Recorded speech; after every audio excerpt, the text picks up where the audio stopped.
Joining us now from the Palace of Westminster is the Labour MP Stephen Kinnock. Mr Kinnock, thanks for joining us. How significant are today's events, do you think, in this process? Well, very significant indeed, because if you like, the Speaker, John Bercow, he's the referee in this game, and he decides on the interpretation of the rules. So it's very important what he says. I think he's called this absolutely right.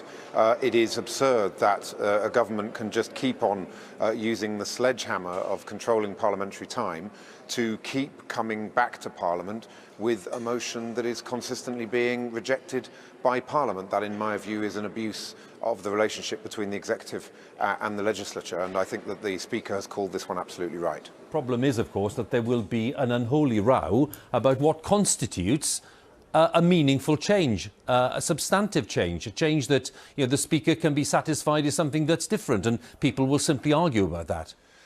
Well, I think that it's logical that it has to be a substantial change to the text of the agreement, not necessarily the withdrawal agreement. I think a substantial change to the political declaration on the future relationship would be significant, would be substantial. I would be very surprised if the Speaker didn't consider that as a sufficient change. And of course, that's a huge opportunity for the Prime Minister to finally do what she should have done a long time ago, which is to change her red lines and to accept that the United Kingdom should stay in a form of the single market and customs arrangement, which enables us to keep frictionless trade with 500 million consumers on our doorstep, thus respecting the result of the referendum without destroying jobs and livelihoods. And that, of course, is the Common Market 2.0 proposal that we've been campaigning for, and we believe we have a cross-party parliamentary majority for that. So I think the Speaker's actually presented the Prime Minister with an opportunity,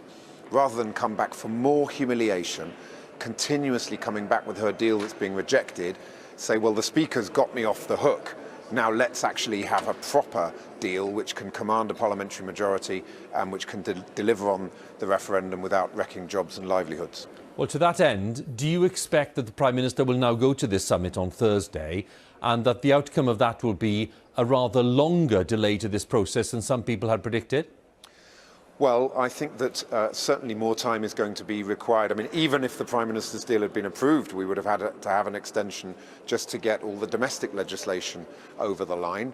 If she goes into the negotiations with the EU now about an extension without a clear mandate from Parliament, which is clearly not going to happen this week because of the ruling of the Speaker, then she's going to have to negotiate, I think, a longer extension. But I would say that it should have a built-in clause where once we get a deal over the line, we just then get 3 months to put the domestic legislation through. So if we could get a deal next week or in the next couple of weeks, because of course David Lidington has promised that we will use the 2 weeks after this European Council summit to find a parliamentary majority for an alternative deal.